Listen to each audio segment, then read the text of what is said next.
Die Menschheit hat nach Auschwitz nichts gelernt. Das ist ein Satz, den Monika Schwarz-Frisell gesagt hat. Sie ist Professorin an der Technischen Universität in Berlin und Antisemitismusforscherin.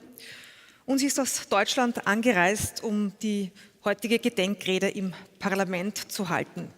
Der Titel der Keynote ist „Warum die schwarze Antwort des Hasses auf dein Dasein Israel, Eruptionen der alten Judenfeindschaft und die Israelisierung des Antisemitismus“. Bitte sehr.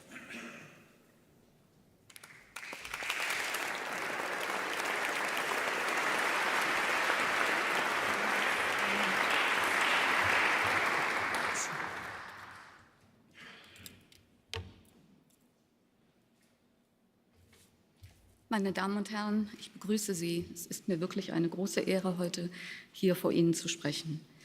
In einem Gedicht fragte Nelly Sachs 1961, warum die schwarze Antwort des Hasses auf dein Dasein Israel.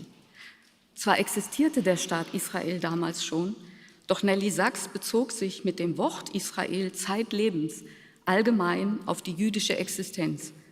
Und so führt die Frage genau in die Mitte meines Vortrags. Denn Judenhass und Israelhass bilden eine untrennbare Symbiose.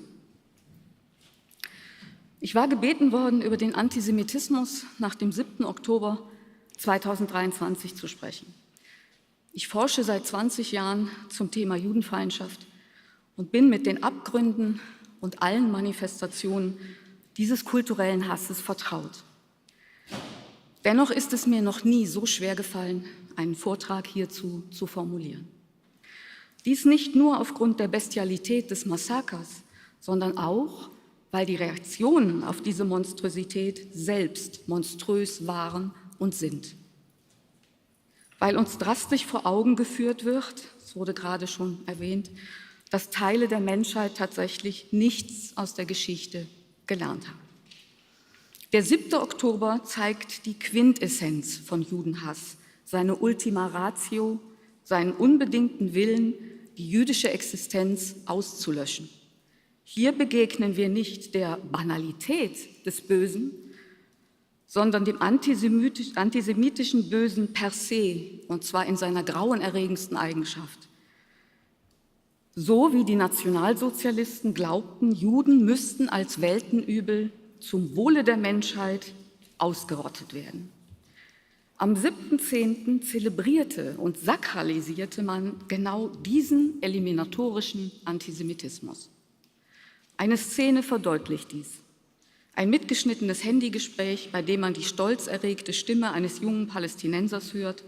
Zitat: Mutter, dein Sohn hat heute 10 Juden getötet. Ich rufe dich vom Telefon eines toten Juden an. Sag's dem Vater. Ihr Blut ist an meinen Händen, Mutter, dein Sohn ist ein Held.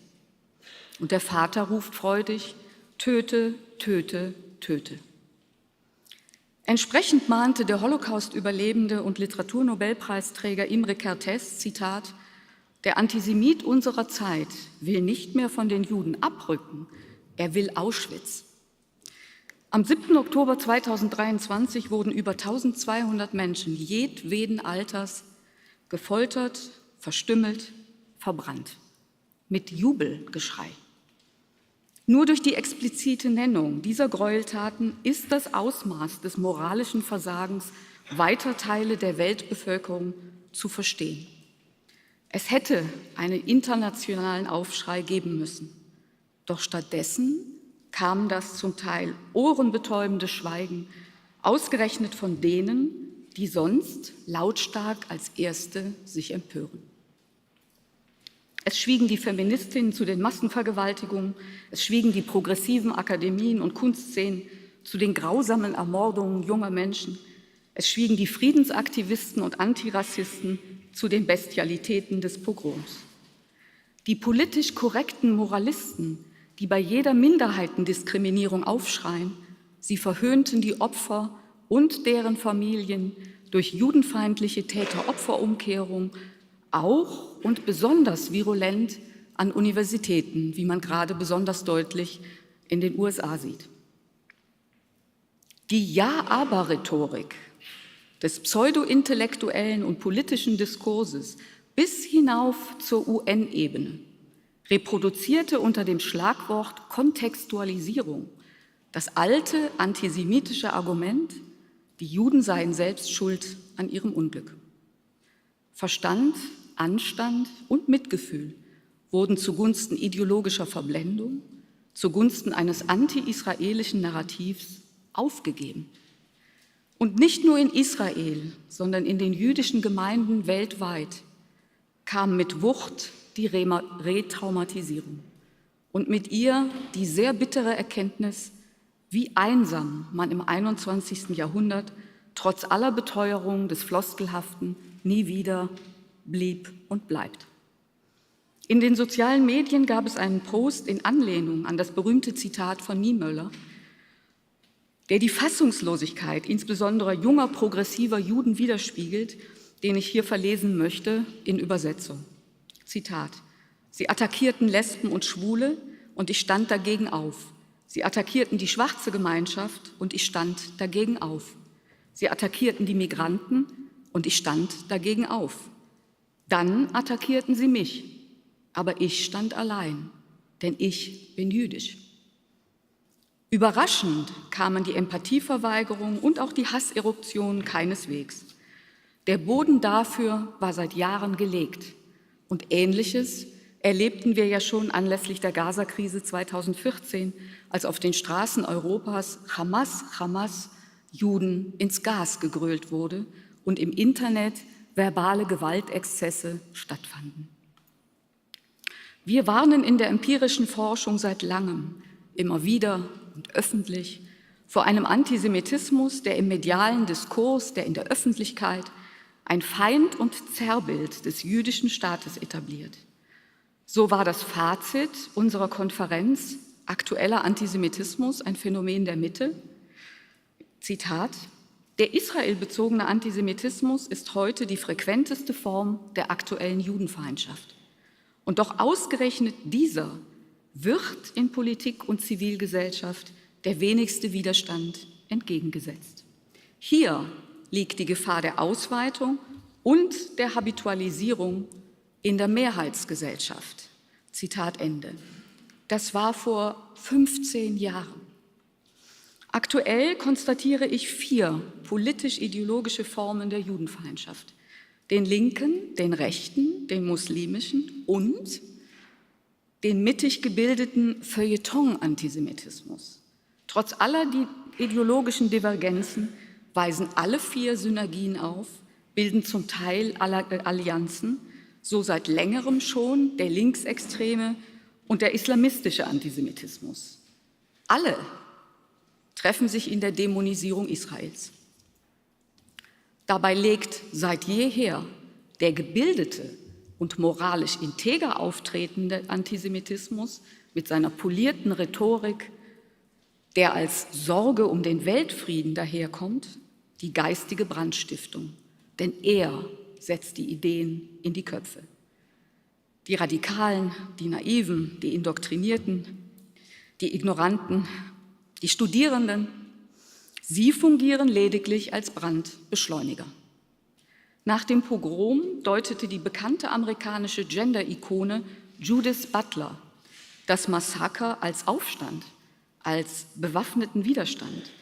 Sie sah keinen Terror und keinen Antisemitismus. Und die Hamas hatte sie einst als eine linke soziale Bewegung bezeichnet. Inwiefern das Köpfen und Verbrennen von Säuglingen Widerstand sei, erklärt sie nicht. Stattdessen bringt auch sie durch ihre Prominenz das alte antijüdische Kausalargument in das kollektive Bewusstsein der Öffentlichkeit: Wenn Juden Gewalt zugefügt wird, liege dies am Verhalten von Juden. Niemanden sollte es wundern, Antisemitismen bei hochgebildeten Menschen zu sehen. Man denke an die judenfeindlichen Äußerungen von Augustinus, Luther, Voltaire, Fichte und Hegel. In den Bildungsromanen der liberal-progressiven Autoren Dickens, Wilde und Dostojewski finden sich die Topoi des bösen, gierigen Juden fest verankert. Ihre Schriften träufelten das Gift in das Bewusstsein von Millionen Lesern. Bis in die Mitte des 20. Jahrhunderts war der Anteil gebildeter Antisemiten höher als der ungebildete. Denn das judenfeindliche Ressentiment ist kein Vorurteil unter vielen und es ist auch nicht bloß Rassismus, sondern ein kollektiver Denk- und Gefühlshabitus. Und leider ist Bildung kein absoluter Garant dagegen. Jahrhundertelang glaubten Antisemiten, der kollektive böse Jude schlachte Kinder und paktiere mit Satan. Heute glauben sie in direkter Anlehnung an dieses Zerrbild, der jüdische Staat sei ein rassistisches Apartheidsregime, das Kinder ermorde. Gebildete und progressiv auftretende Personen mit Doktoren- und Professorentiteln sind deshalb so gefährlich, weil die Menschen ihnen ohne Verdachtsmoment zuhören, weil sie den moralischen Anspruch nach außen tragen, die Guten zu sein.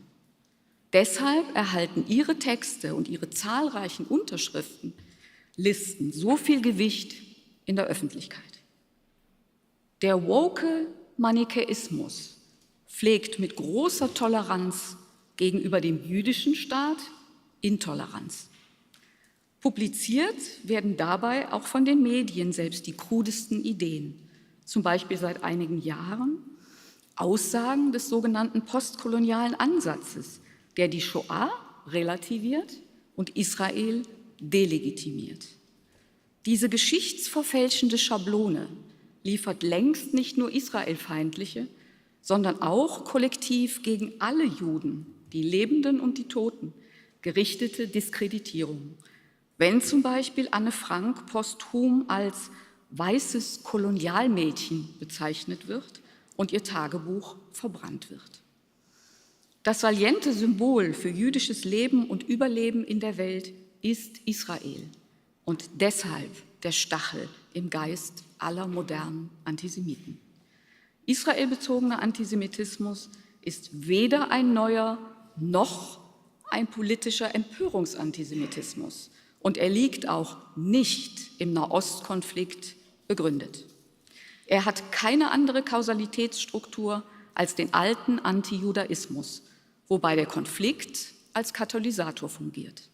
Zu betonen ist daher ausdrücklich, dass Israel-Hass als antijüdische Weltanschauung auch ohne Krisen, Kriege und ohne Siedlungsbau artikuliert wurde und wird.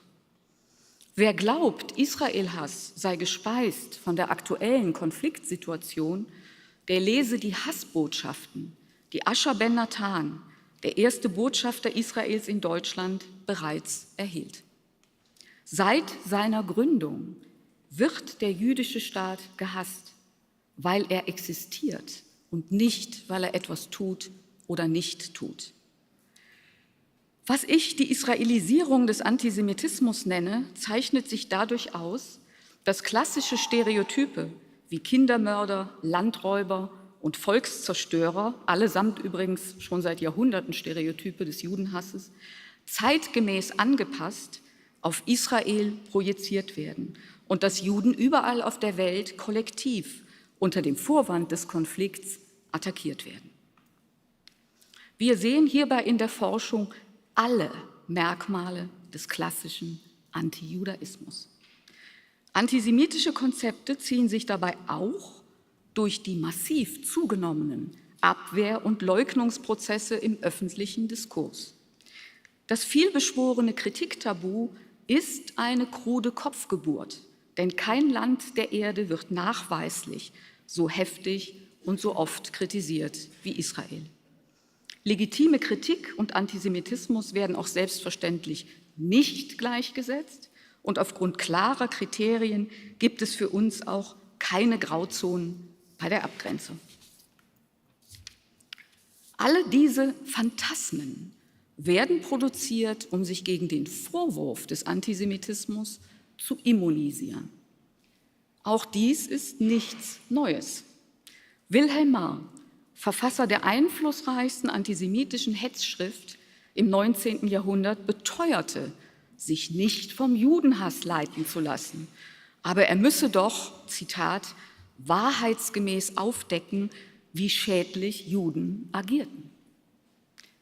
Wir stoßen hier auf Deutungskämpfe, die, so nannte es einst Franz Kafka, die Lüge zur Weltordnung machen wollen. Die Weltlüge über das jüdische Israel ist schon weit und breit etabliert in der ganzen Welt. Sie wird zu oft von zu vielen geglaubt. Und sie hat furchterregende Konsequenzen. Wir alle stehen vor der Herausforderung, diesem Lügengeflecht Fakten entgegenzusetzen. Nelly Sachs. Nelly Sachs schrieb, Land Israel, nun, wo dein Volk aus den Weltenecken verweint heimkommt. Und sie rief, Völker der Erde, schneidet nicht mit den Messern des Hasses. Ich danke Ihnen sehr, dass Sie mir heute zugehört haben.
Vielen Dank, Monika Schwarz-Frisell, für diese außergewöhnliche Gedenkrede.